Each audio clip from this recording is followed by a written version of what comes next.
The fifth oldest studio in the world, and the only one still headquartered in Hollywood, Paramount was a symbol of power in the American film industry. So much so the United States government named them first in a landmark antitrust case that ended the so-called golden era of Hollywood. Grab a seat, Cupcake, as we lay out a brief history of Paramount Pictures.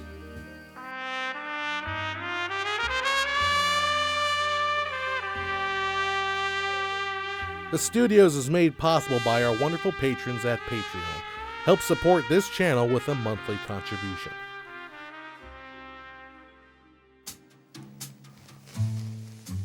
You want to know about Paramount? Well, you got to start with this guy. Probably one of the greatest moguls of Hollywood, Adolph Zukor. Zukor was born in Hungary, and at the age of 16, he promised a girl 4 years his senior that he would go to America, become a great success, and send for her so they could be married. Cool your jets, Casanova. This isn't that kind of love story. He never did speak to her again. Zukor and his family landed in New York Harbor in 1889, where he immediately went to work in an upholstery shop. From there, the young Zukor got himself a job as a furrier. No, gutter brains, I said furrier.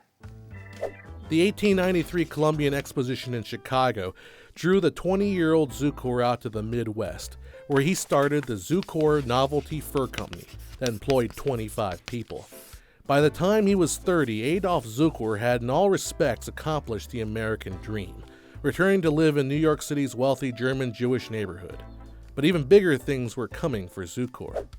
In 1903, Zukor's cousin Max Goldstein approached the successful businessman with a proposition. This guy named Mitchell Mark had some great successes with a permanent movie picture theater up in Buffalo, even being the first American to distribute French films from Pathé Frères. Well, Mark wanted to open up shop in the Big Apple on 14th Street. Zukor not only gave his cousin the loan, he went in as partner in the Automatic Vaudeville Company, which opened up in 1904.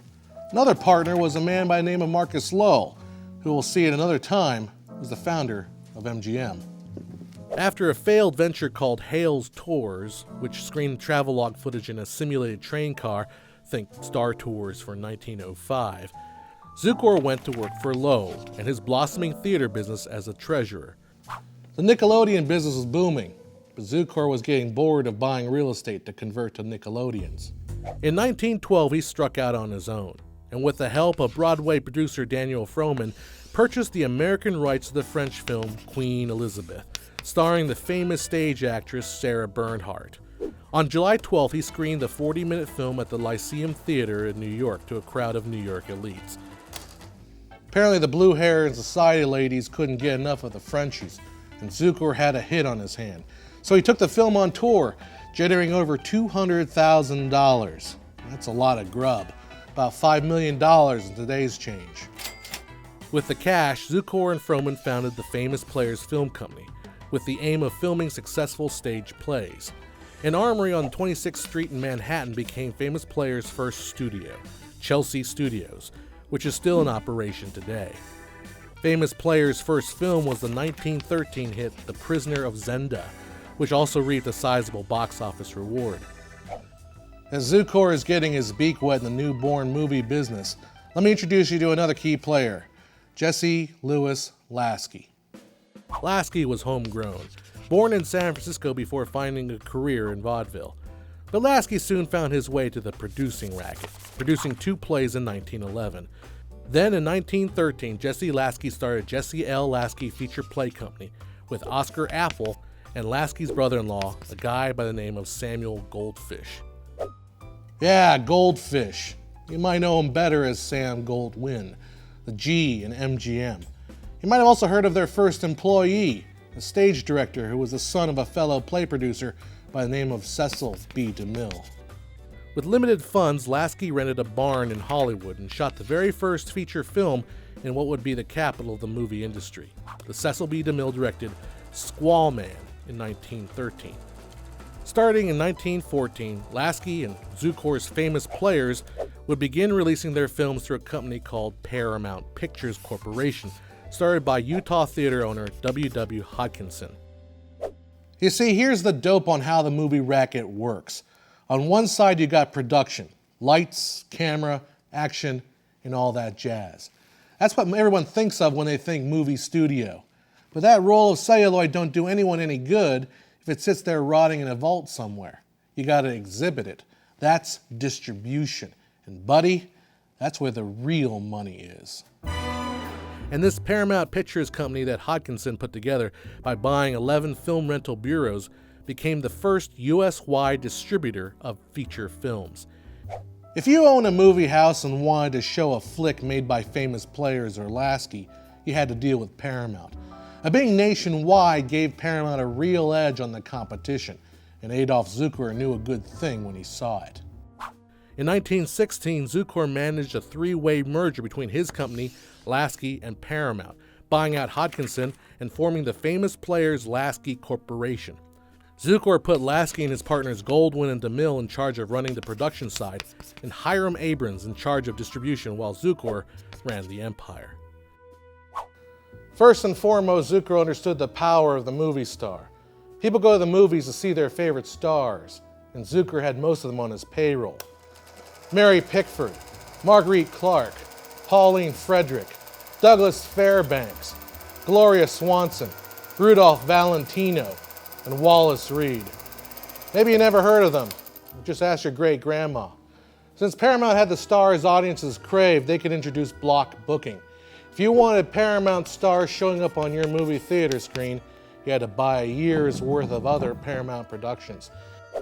In other words, a movie theater couldn't buy a single movie to show. It had to buy the whole block.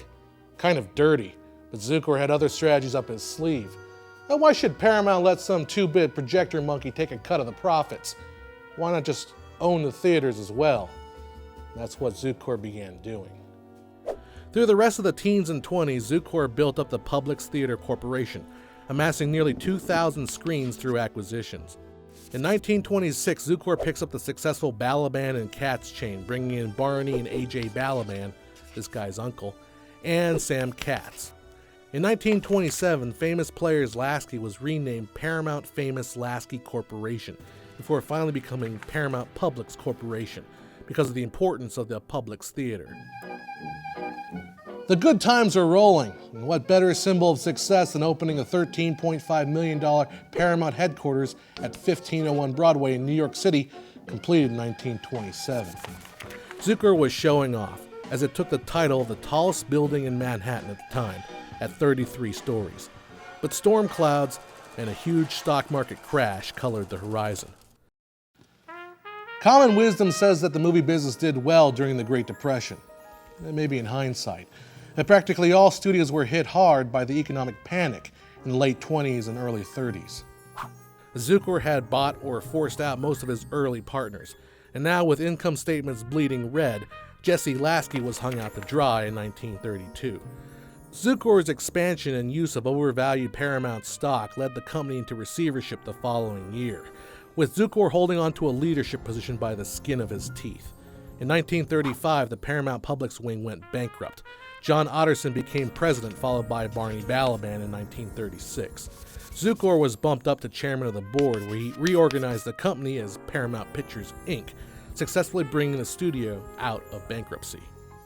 Despite financial turmoils at headquarters in New York, the Hollywood studio, now in the era of talkies, was pumping out 60 to 70 feature films a year to fill its theater chains and contracts to independents thanks to block booking strategies. Paramount's stable was still strong, with stars like Marlene Dietrich, Mae West, W.C. Fields, Jeanette MacDonald, Claudette Colbert, Gary Cooper, Bing Crosby. Even the Marx Brothers graced the Paramount screens in the first half of the 1930s. On the cartoon side, Paramount contracted David Fleischer of Fleischer Studios, who produced characters like Betty Boop and Popeye the Sailor Man, who in 1935 even beat out Mickey Mouse in a popularity contest. But at some point, the bill comes due. Uncle Sam had been getting lots of complaints from independent movie producers and theaters about Paramount and their block booking dirty tricks. In 1940, Washington decrees an end to block booking and pre-selling as the practice of collecting distribution fees for films not yet in production. Paramount's filmmaking factory went into serious slowdown. going from 71 films a year to just 19 during World War II. But don't shed a tear for Uncle Zukor. Thanks to stars like Bob Hope, Alan Ladd, Veronica Lake, Paulette Goddard, and Betty Hutton, Paramount, with their vertical monopoly, made even more money than ever. Built into the 1940 decree was an allowance for a new lawsuit if the studios had not been compliant by 1943, which they hadn't. By 1945, studios owned either partially or fully 17% of all theaters in the country, accounting for 45% of all film rental revenue. That's when the Society of Independent Motion Pictures Producers filed a lawsuit against Paramount Detroit Theaters, an outright monopoly in Detroit. The case never went to trial, but Washington did reinstate the 1943 lawsuit on October 8, 1945. The case was decided in favor of the studios, before reaching the Supreme Court in 1948. That, my friend, is when Zukor's vision of a vertically monopolized Hollywood from script to screen collapsed. From the fallout of the Supreme Court case United States versus Paramount Pictures et al. In 1948 came the Paramount Decrees. All movie studios were forbidden from owning their own movie theaters. Paramount Pictures Incorporated was split into two, a production distribution company called Paramount Pictures Corporation and a 1,500-screen theater chain called United Paramount Theaters. Zukor stayed on at Paramount Pictures, and Leonard Goldenson became the president of the spin-off United Paramount Theaters. Having some extra cash lying around from some real estate holdings, Goldenson acquired the struggling ABC TV network in 1953 and turned it around to a success. Speaking of television, Paramount Pictures itself had also invested in a newfangled device, but much earlier, investing in an experimental TV station in Los Angeles that would eventually become KTLA in 1939, and a Chicago station that became WBKB in 1943. The year prior, Paramount had become a minority shareholder in TV manufacturer Dumont Laboratories and their Dumont Television Network. Paramount also launched its own network, the Paramount Television Network, in 1948. Despite these early insights, Paramount didn't get far into TV land before the government stepped in again and shut them down. When Paramount sought to acquire additional owned and operated TV stations, the FCC denied Paramount's application. See, when television started booming in the 50s, the FCC stepped in and put a limit to the number of VHF TV stations an entity could own to a total of 5. You're allowed to have affiliates that are independently owned, but you as a company can only own and operate 5 stations. Now, since Paramount already owned 2, and a minority share in Dumont, which owned 3, the FCC considered them to be at their limit. Now, neither company could gain more power in the emerging cutthroat industry of television, and were left in the dust by the big 3, ABC, CBS, and NBC. But Paramount's early foray into television wasn't quite done yet. In 1953, Paramount began operating a coin-operated pay TV service in Palm Springs, California, but shut the service down only 6 months later, partly because of pressures from the FCC. So now, with no theaters, failed TV prospects, no big names except for the reliable Cecil B. DeMille, who injected a bit of cash with the 1956 mega hit The Ten Commandments, Paramount was in a bad slump. Paramount sold off what they considered their useless film catalog to MCA, the Paramount building in Times Square, and even its LA TV station KTLA to Gene Autry for $12.5 million. Old school Hollywood was dead. In 1964, Adolph Zukor, its sole survivor, stepped down as chairman to assume the title Chairman Emeritus at the age of 91, a title he would hold till his death at the age of 103. Now the second worst performing studio of the remaining 9 Hollywood studios, Paramount, was up for sale. What begins now is the roots of modern corporate Hollywood. Paramount's savior would be none other than the industrialist Charles Bluhdorn and his conglomerate Gulf and Western Industries Corporation. Like Zukor, Bluhdorn hailed from Central Europe. Born in Vienna, Austria, Bluhdorn immigrated to the United States, where he began dabbling in the import and export trade. His first major success was importing coffee from Brazil and Africa using his company Fortuna Coffee. But the coffee business was prone to ups and downs. So Bluedorn bought up Michigan Plating and Stamping Company, a publicly traded company which Bluedorn could use to finance other purchases, like Beard and Stone Electric Company, which was the first to get merged. In 1958, he renamed the company Gulf and Western Corporation and started acquiring Detroit auto parts suppliers and distributors. In 1965, Bluedorn began to diversify, first by purchasing New Jersey Zinc, a large mining and chemical company. Then Bluedorn was on a mission to purchase any company that had undervalued assets he could use to borrow against heavily and purchase even more companies. From sugar plantations to cigars, manufacturing, consumer goods, and financial services, Bluedorn collected them all in his Gulf and Western portfolio. But one of his first was Paramount Pictures in 1966. Bluedorn didn't waste any time letting people know who the real boss was. He quickly plastered the Gulf and Western title on Paramount's logo. But Bluedorn's greatest contribution to film history was putting a virtually unknown producer as head of production, Robert Evans. Having only read about Evans in an article by Peter Bart, Bluedorn gave Evans a shot to turn around Paramount. Evans in turn brought in Peter Bart as executive and ran Paramount for 8 years, creating many of the now hailed masterpieces of American cinema from the 60s and 70s, like The Odd Couple, Rosemary's Baby, Love Story, The Godfather, Chinatown, and Paper Moon. Also in 1967, Gulf and Western purchased the Desilu television studio, once the RKO lot, inheriting established shows like Star Trek, Mission Impossible, and Mannix. Paramount took another stab at the boob tube with the newly incorporated Paramount Television, but this time specializing in producing half-hour sitcoms. After Evans left in 1974, Paramount stumbled a bit under Richard Silbert, who was rather quickly replaced in 1976 by Bluedorn's newest protege, Barry Diller. Barry Diller started out as a UCLA dropout working in the William Morris agency mailroom. He worked his way up at ABC and was put in charge of negotiating deals for TV rights of feature films. While at the Post, he was a pioneer of the concept of the ABC Movie of the Week, the first weekly specifically made for TV movies. I know that might sound cheesy to the modern ear, but in the 1960s, a made-for-TV movie with real stars sounded like snake oil, considering the bad blood that still lingered between film and television for, almost bumping off the film industry in the 1950s. But a now former TV producer was running the studio that made The Godfather.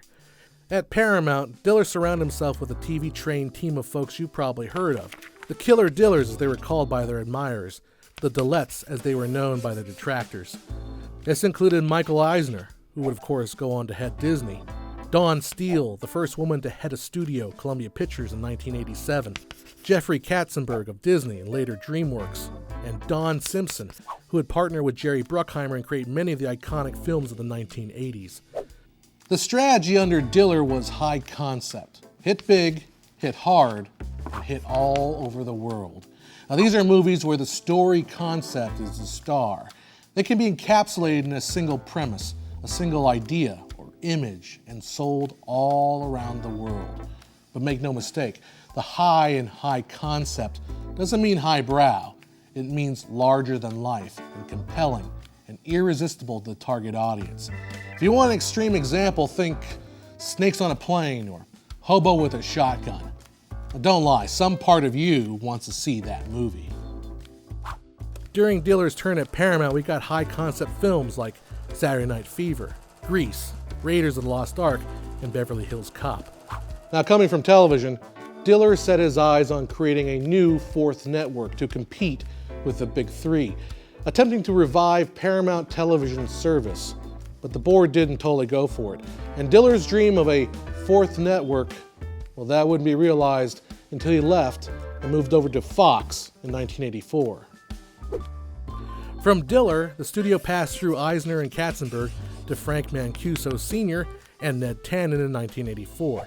Ned Tannen was the inspiration for Back to the Future's Biff Tannen, by the way. Zemeckis and Gale had a run-in with Tannen when working on I Want to Hold Your Hand, and wanted to immortalize their feelings about the man. Though commercially successful, during the 80s, Paramount struggled to put out the grand slams as they had before. Then in 1983, Charles Bluedorn suddenly died from a heart attack while coming back from a resort on his private jet. Not the worst way to go, but he's only 56 years old.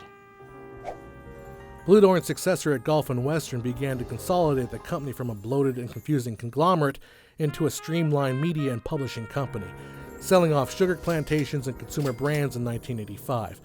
In 1989, Gulf and Western was rebranded as Paramount Communications.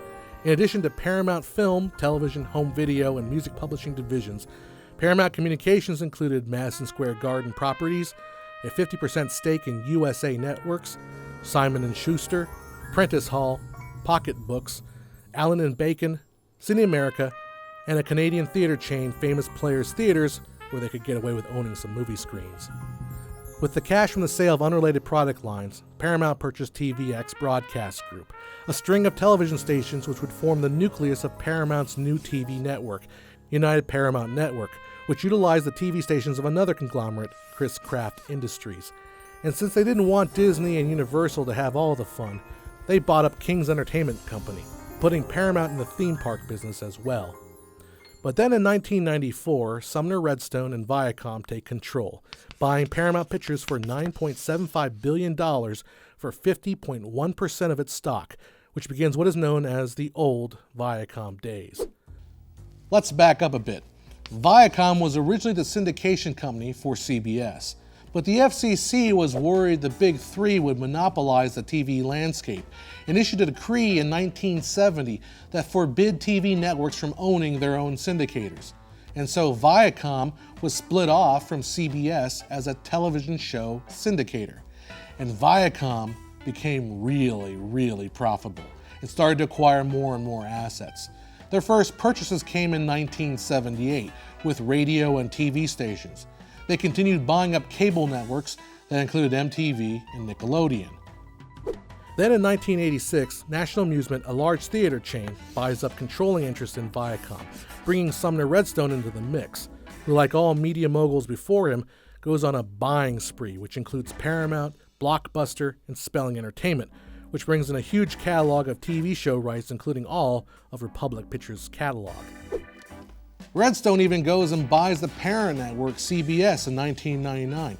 This is long after the FCC relaxed its rule about syndicators and TV networks. Also in 1999, Viacom forces Chris Craft Industries out of United Paramount Network and shortens the channel's name to UPN. Fox swoops in and buys Chris Craft's television stations and leaves UPN without any owned and operated stations in the top 3 major U.S. television markets, leaving UPN destined to the trash bin of TV history. While all this corporate shell game was going on, Jonathan Dolgen served as chairman of Paramount Pictures, with Sherry Lansing as chief of the studio.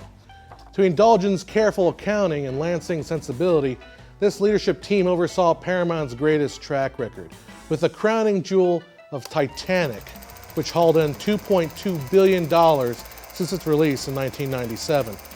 Paramount also took home the Best Picture wins and commercial successes for Forrest Gump and Braveheart, as well as seeing box office success with Saving Private Ryan, The Truman Show, Event Horizon, the Mission Impossible movies, and Pootie Tang. Just making sure you're paying attention. According to Sherry Lansing, 80% of all Paramount films during this period were profitable, leading many in the entertainment industry to view Paramount as the model of a well-run movie studio in the 90s. In the television world, Star Trek was starting to pay off really good. From movies, books, videotapes, and licensing, the franchise was a huge chunk of Paramount's revenues. By the late 90s, 6 of the studio's 36 sound stages were dedicated to shooting Star Trek Voyager and Deep Space Nine. But every great Hollywood story comes to an end. The winning streak faded. In an attempt to revive its languishing stock in 2005, Viacom announces it's going to split off CBS as a separate entity. Famous Music Division, the music publishing arm from Lasky's days, was sold to Sony. UPN, which only had a year left to live, TV stations, as well as much of the television production side of Paramount, was moved under the umbrella of CBS. The 3 movie chains were sold off, and the theme park group sold to Cedar Fair. The resulting Paramount Pictures, now owned by the new and more streamlined Viacom, was now approximately 1/5 of its former self, and put under leadership of Brad Grey in 2005. Brad Grey picks up DreamWorks, founded by former Paramount executive Jeffrey Katzenberg in 2006, and held the title of CEO until he was ousted in 2017 in a dispute with Sumner Redstone's family over a series of flops that set the studio back over $450 million in losses. Jim Giannopoulos from Fox has taken over and is now the current CEO. And that's where we stand on Paramount Pictures as of June 2018. And don't yell at me for stuff that happens after this point, because frankly, I'm not a fortune teller. From Zukor to Lasky to Evans and Viacom, Paramount Pictures is a fascinating tale of rise and fall, rise and fall, and rise and fall again. Obviously, there's more stories to unlock in this company's 106-year history.